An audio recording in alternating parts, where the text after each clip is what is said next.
आदिशक्ती तुळजाभवानी, उभे हिंदुस्थानचा आराध्य दैवत छत्रपती शिवाजी महाराज आणि छत्रपती शिवाजी महाराजांनी या महाराष्ट्राच्या मातीतल्या माणसाला जगावं कसं हे शिकवल्यानंतर याच मातीतल्या माणसाला शेवटच्या श्वासापर्यंत स्वाभिमानानं लढावं कसं हे शिकवणारे छत्रपती संभाजी महाराज यांच्या पवित्र स्मृतींना अभिवादन करतो।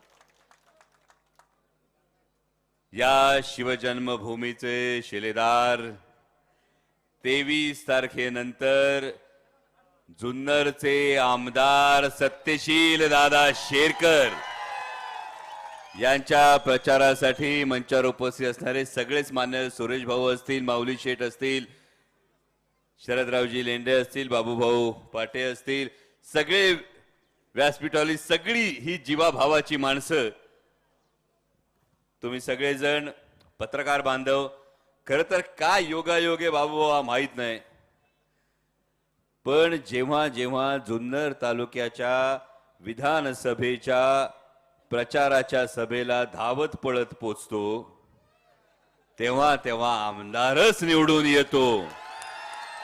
आणि आज तीच धास्ती होती, सकाळपासून खरं तर 6 सभा केल्या, 7वी सभा वेळेत होईल का नाही ते माहीत नव्हतं, पण नियतीच्या मनात ते आणि माझं म्हणणं एकच होतं, या जागेचा पायगुण लोकसभेला पाहिलाय। आणि बाबूभाऊ, मी मनापासून तुमचं कौतुक करतो, ही एवढी शेवटच्या टोकापर्यंतची गर्दी बघितल्यावर आता घड्याळ आणि रिक्षावाल्यांना एकच भीती, सत्यशील दादाचं लीड किती।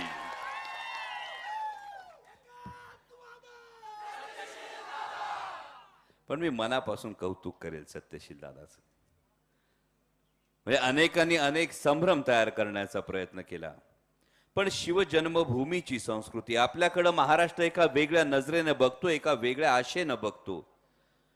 म्हणजे उभा महाराष्ट्र नाही, उभ्या देशातला माणूस येतो आणि तो इथं आमच्या छत्रपती शिवाजी महाराजांच्या जन्मस्थळावर नतमस्तक होतो। आणि ज्या छत्रपती शिवाजी महाराजांनी समाजकारणाला, राजकारणाला, खरं तर त्यांच्या स्वराज्याला सगळ्यात महत्वाचं देणं काय दिलं होतं, तर ते नैतिक अधिष्ठान दिलं होतं। आणि छत्रपती शिवाजी महाराजांचं नाव घेऊन राजकारण, समाजकारण करत असताना ही नैतिकता, हे नैतिक अधिष्ठान हे टिकवणं हे जास्त गरजेचं होतं। आणि काही जणांनी पराभव समोर दिसायला लागल्यानंतर आता वाटेल त्या थराला गेलं तरी हरकत नाही अशी भावना घेत कमरेखालचे वार सुरू केल्यानंतर सुद्धा सत्यशीलने आपला विचार ढळू दिला नाही, आपला प्रचार ढळू दिला नाही, याचा मला अभिमान आहे। राज्यभर फिरत असताना मध्येच धाकधूक व्हायची, कारण राज्यभर फिरताना सगळेजण विचारायचे जुन्नरचं कसं। आणि मी प्रत्येक ठिकाणी कॉन्फिडेंटली सांगून आलोय, ज्याचा बाले किल्ला मजबूत त्याचा किल्ला मजबूत असतो, आणि किल्ला मजबूत असला तर मुलुकगिरीला बाहेर पडता येतं। बाले किल्ला तुमच्या सगळ्यांच्या जीवावर मजबूत आहे, आणि त्यामुळे कॉन्फिडेंटली सांगतोय सत्यशील दादाच आमदार होणार आहे, आपलीच बारी बसणार, ही काळ्या दगडावरची रेग। मतदानाची तारीख किती, निकाल किती, म्हणजे मतदान नोव्हेंबर 20, निकाल नोव्हेंबर 23, आणि घरी बसवा शिंदे, अजितदादा, फडणवीस। हे मी नाही, हे अख्खा महाराष्ट्र म्हणतोय। म्हणजे आज कोणीतरी खरं तर सांगितलं की महाविकास आघाडीच्या नेत्यांना जाब विचारा, अरे सांगता सभा घ्यायची हिम्मत झाली नाही तुमची, आणि तुम्ही जाब विचारा म्हणत असाल तर कृपया आपल्या नेत्यांना जाब विचारा। आज पलीकडच्या बाजूला जे पाणी पडतंय, आता माणिकडो, मी आता येताना माणिकडो, डिंबे, येलदरी, आपला पिंपळगाव, जोगा या धरणावरच आलो। आपल्याला मिळतं ते कुकडीचं पाणी त्या ठिकाणी मिळतं, आणि काही ठिकाणी बोगद्याने ह्या सगळ्या गोष्टी करायच्या, बोगद्याने ह्या सगळ्या गोष्टी करायच्या, बोगद्याने ह्या सगळ्या गोष्टी करायच्या।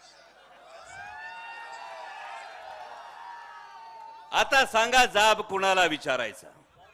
आणि जर विचारायचंच असेल तर जाब याचा सुद्धा विचारा की ज्या शिवसंस्कार सृष्टीचं प्रेझेंटेशन 2019ला तुम्ही निवडून दिल्यानंतर दिलं, त्या शिवसंस्कार सृष्टीला या शिवजन्मभूमीत होऊ न देणारं नेतृत्व कुणाचं याचं सुद्धा उत्तर द्या.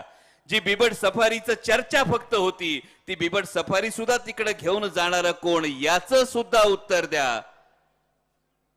आणि कृषी प्रधान तालुक्यामध्ये मिनी फूड पार्क आणत असताना जागेच्या मोहापायी मिनी फूड पार्कला कोणी विरोध केला आणि कोणी त्यावेळेच्या जिल्हा परिषदेच्या सीओना सांगून तिथं फूड पार्क नको हे कोण सांगत होतं याचा सुद्धा खरं तर उत्तर मान्यवरांनी दिलं पाहिजे. 23 पासून माझी फिक्स, आत्ताच तुम्ही फायनल करून टाकले, पण फार जबाबदारीने ही गोष्ट सांगतो. कारण महाराष्ट्रभर फिरत असताना जवळपास शिवस्वराज यात्रेच्या 67 सभा, त्यानंतर अर्ज भरण्याच्या जवळपास 12 ते 13 सभा आणि त्यानंतर 4 तारखेपासूनच्या आतापर्यंतच्या जवळपास 48 सभा, एवढं फिरल्यानंतर महाराष्ट्रात परवा एका आजोबांनी सांगितलंय, आदरणीय शरदचंद्रजी पवार साहेबांविषयी ते आजोबा म्हणाले, म्हातार जिकडं फिरतय तिकडं चांग भलं होतंय. आणि त्यानंतर आदरणीय शरदचंद्रजी पवार साहेब तालुक्यात येऊन गेल्यानंतर काही लोकांनी आवर्जून सांगितलं, आमच्याविषयी नाही बोलले. हा, आदरणीय पवार साहेबांनी कोणाविषयी बोलावं यासाठी काहीतरी पात्रता लागते. आदरणीय पवार साहेबांनी कोणाविषयी बोलावं यासाठी काहीतरी कर्तृत्व लागतं. आणि बोललं जातं ते लढणाऱ्यांविषयी बोललं जातं, गद्दारांविषयी बोलण्याचा महाराष्ट्राचा इतिहास नाही. गद्दारांना फक्त त्यांच्या प्रवृत्तीला गाडलं जातं एवढंच महाराष्ट्राला ठाऊक आहे. आणि महाराष्ट्राचा त्यामुळे हा निकाल आहे. विचार करा, हे येऊन काही सांगतील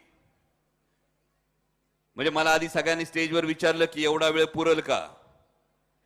मी म्हटलं, ज्या मोदी साहेबांनी 27 जूनला भोपाळमध्ये भाषण केल्यानंतर यांचे नेते टुनकन उडून पलीकडे जाऊन बसले, त्या मोदी साहेबांना आणि अमित भाई शहांना घाम फोडायला संसदेत या शिवजन्मभूमीच्या शिलेदाराला 10 मिनिटं बी लय होतात. आता तो 20 मिळालीत. आणि जेव्हा हे गुलाबी जॅकेटवाले सांगतात की ही भूमिका विकासासाठी आहे, म्हणजे वैयक्तिक टीका टिप्पणी बाजूला राहू द्या, पण कोणी एखादी भूमिका जेव्हा घेतली जाते तेव्हा ती काय भूमिका नेमकी घेतली जाते. कोणीतरी सांगतं रस्ते झाले, पण जुन्नर तालुक्याला भूषणावह वाटेल असा एकतरी प्रकल्प आला का, ही फार महत्वाची गोष्ट आहे. म्हणजे 5-5 वर्ष ज्यांनी आमदारकी दोघांनी उपभोगली, या दोन्ही माजी आमदारांनी खरं तर या प्रश्नाचं उत्तर जनतेला दिलं पाहिजे. बाकी रस्त्यासारखे विषय असतील, ही निरंतर चालणारी प्रक्रिया आहे. खासदार म्हणून काम करत असताना शिवनेरीचा रोपवे असेल, लेण्याद्री सारखा प्रसादम स्कीमचा प्रोजेक्ट असेल, पण 90 ते 95% प्रकल्प हे राज्यातून मग केंद्राकडे जातात. आणि राज्यातून केंद्राकडे प्रकल्प जात असताना त्यावेळी राज्याचा पाठपुरावा हा तितकाच महत्वाचा असतो. पण मग हे अपयश नाही का याचा विचार होणं फार गरजेचं आहे. आणि हे अपयश झाकायचं म्हणून कुठंतरी काहीतरी कमरेच्या खाली वार करायचे. पण सत्यशील दादा बोलत होते तेवढं धावत येताना एक वाक्य ऐकलं, जानी जिनके खुद के घर शीशे के होते हैं वो दूसरों पे पत्थर नहीं मारा करते. आणि ही वस्तुस्थिती आहे. कारण तालुक्याच्या बाबतीत आपण विचार करत असताना ज्या शिवजन्मभूमीकडे संपूर्ण महाराष्ट्र आदरानं बघतो, या शिवजन्मभूमीचा शिलेदार गद्दार असता कामा नये हे आपल्याला ठरवावं लागेल. हा निर्णय आपल्याला घ्यावा लागेल. कारण महाराष्ट्रानं निकाल घेतलाय. महाराष्ट्रभर फिरत असताना जे हे सांगतात विकासासाठी म्हणून ही भूमिका घेतली. नेमका विकास म्हणजे काय विकास? महाराष्ट्रातून वेदांता फॉक्सकॉन गेला, टाटा एअरबस गेला, बल्क ड्रग पार्क गेला, 5.5 लाख कोटी रुपयाची गुंतवणूक गेली, 5 ते 6 लाख तरुणांचा रोजगार गेला. याला विकास म्हणायचं? सोयाबीनचा भाव आता आज किती 3200 रुपयापर्यंत आला. ज्या सोयाबीनची एकरी जर सोयाबीनचं उत्पादन खर्च बघितला तर क्विंटल माग 6000 आणि तुम्हाला मला भाव मिळतो 3200 रुपये आपल्या हातात घ्यायचं, याला विकास म्हणायचं? माझ्या माता भगिनी दिवाळी साजरी केलं असेल, खोबरं 140 तर 280 झालं, तुरडाळ वाढली, रवा वाढला, मैदा वाढला, तेल वाढलं, याला विकास म्हणायचं? का महाराष्ट्रातले 8 शेतकरी दिवसाला आत्महत्या करतायत, महिन्याला 200 शेतकऱ्यांच्या दारात तिरडी उचलावी लागते, 200 शेतकऱ्यांचं सरण रचलं जातं, 200 शेतकऱ्यांची लेकरं अनाथ होतात, याला विकास म्हणायचं? गेल्या 2 महिन्यातली आकडेवारी बघितली तर तब्बल 1950 माता भगिनी म्हणजे जवळपास दर महिन्याला 1000 माता भगिनी बेपत्ता होतात. ही कायदा आणि सुव्यवस्था वेशीवर टांगली जाते, याला विकास म्हणायचं? का फक्त तुमच्या मलिदा गँगचं भलं होणार, त्याला विकास म्हणायचं? आणि म्हणून हा प्रश्न पडतो की ही निवडणूक नेमकी आहे कशाची? फार जबाबदारीने सांगतो, महाराष्ट्रभरातून हाच आवाज आहे, ही निवडणूक फक्त आमदार निवडून द्यायची नाही, ही निवडणूक फक्त विधानसभेची नाही, ही निवडणूक महाराष्ट्राच्या स्वाभिमानाची आहे, महाराष्ट्राच्या अस्मितेची आहे. कारण प्रत्येक वेळी महाराष्ट्राची भाकरी खाऊन गुजरातची चाकरी करणाऱ्या भारतीय जनता पक्ष असेल, गुलाबी गँग असेल, नाहीतर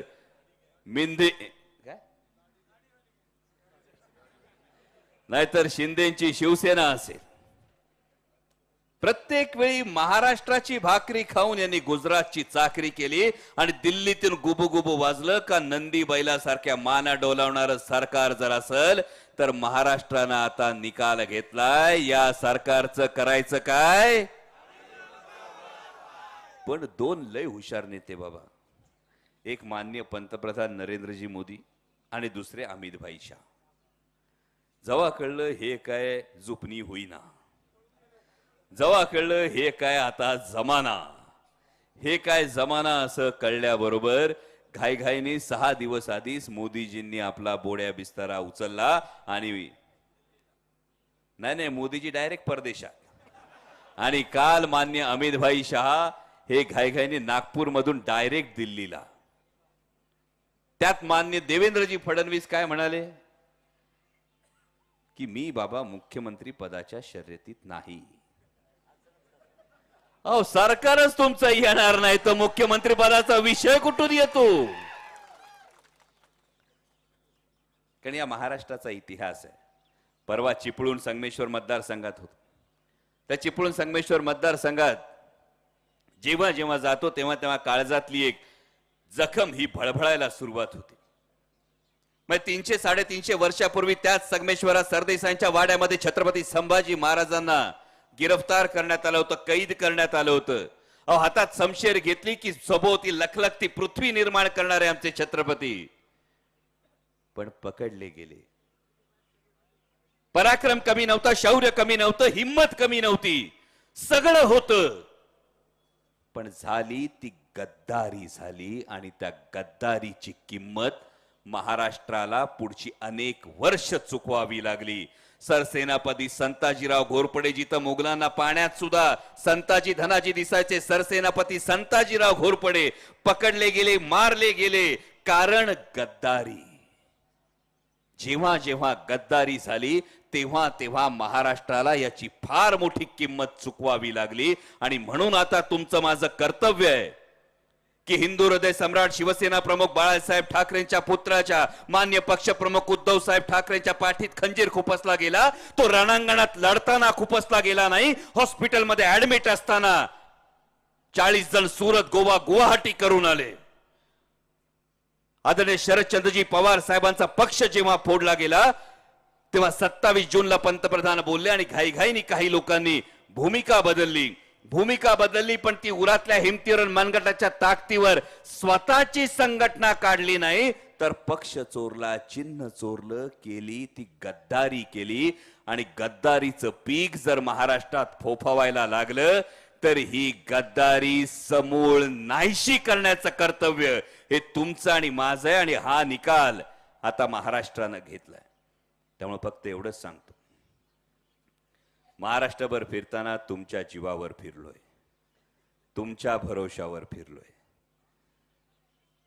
कारण मला ह्याची खात्री होती, तुमच्या प्रत्येकाविषयी ही खात्री होती की मी महाराष्ट्रभर निर्धास्त फिरत असताना सत्यशील शेरकर उभाय म्हणजे अमोल कोल्हे उभाय याची भावना तुम्ही प्रत्येक जण जागी ठेवाल.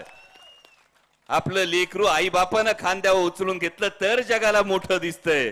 आणि जर जगाला मोठं दिसायचं असेल तर जसं तुम्ही लोकसभेला मला खांद्यावर उचलून घेतलं तसं विधानसभेला सत्यशील दादाला खांद्यावर उचलून घ्या, ही तुम्हाला कळकळीची विनंती करतो. नियतीने संकेत लय भारी दिलाय. नंबर किती? खूण कसली? विजयाची खूण नियतीने सांगितली. लोकसभेला आपला नंबर किती होता? जुन्नरला करेक्ट माहितीये. जायचं 2 नंबर बघायचा, 2 नंबरला तुतारी वाजवणारा माणूस बघायचा आणि बटन दाबायचं, हे आपल्याला करेक्ट माहितीये. फक्त एवढं सांगतो, 20 तारखेला जाताना त्या बापाला आठवा. मतदानाला जात असताना त्या बापाला आठवा, ज्या बापानं घरासाठी रक्ताचं पाणी केलं असतं, हाडाची काढं केलेली असतात, त्यानं डोक्यावर सावलीसाठी छप्पर उभं केलेलं असतं, आधारासाठी भिंती उभ्या केलेल्या असतात, पोराच्या सुखासाठी शर्टाखाली भोकं पडलेलं बनियान घातलेलं असतं, पण पोरानं जे मागल ते त्याला दिलेलं असतं. आणि आयुष्याच्या संध्याकाळी तो बाप घराच्या अंगणात बसलेला असताना जर मागून कुणी अख्खं घर काढून नेलं तर बापाला काय वाटेल? गेली 55-60 वर्ष इथल्या कांदा उत्पादक शेतकऱ्यासाठी, इथल्या द्राक्ष उत्पादक शेतकऱ्यासाठी, इथल्या जिरायती जमिनी बागायती करण्यासाठी, इथल्या तरुणांच्या रोजगारासाठी, तुमच्या माझ्या सुखासाठी गेली 55-60 वर्ष जे आदरणीय पवार साहेब झगडत होते, 2 जुलै 2023 एका फटक्यात चिन्ह काढून घेतलं, पक्ष काढून घेतला, नेते काढून घेतले, सत्ता काढून घेतली. सगळं होत्याचं नव्हतं झालं. साधा माणूस असता तर कोलमडून पडला असता, परत उभी राहण्याची हिंमत नव्हती. आणि हे सगळं होत होतं ना, तेव्हा दिल्लीतून 2 नेते गिधाडासारखे बघत होते की पवार साहेब झुकले म्हणजे महाराष्ट्र झुकला.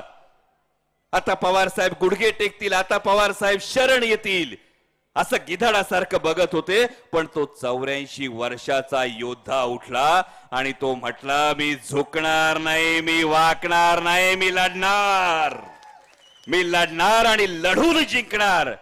त्या योद्ध्याचं नाव आदरणीय शरदचंद्रजी पवार. त्यामुळे एवढंच सांगतो, काही झालं तरी बापाला विसरायचं नसतं. त्याच्या सुरकुतलेल्या चेहऱ्यात सुख होऊन व्हायचं असतं. आणि आयुष्याच्या संध्याकाळी भावांनो, बापाला हरू द्यायचं नसतं. एवढीच तुम्हाला कळकळीची विनंती करतो. त्यामुळे तुतारी वाजवणाऱ्या माणसाला मत म्हणजे सत्यशील दादांना मत, तुतारी वाजवणाऱ्या माणसाला मत म्हणजे आदरणीय शरदचंद्रजी पवार साहेबांना मत, तुतारी वाजवणाऱ्या माणसाला मत म्हणजे माननीय उद्धव साहेब ठाकरेंना मत, तुतारी वाजवणाऱ्या माणसाला मत म्हणजे राहुलजी गांधींना मत. आणि त्यामुळे पुन्हा एकदा रामकृष्ण हरी, जय शिवराय.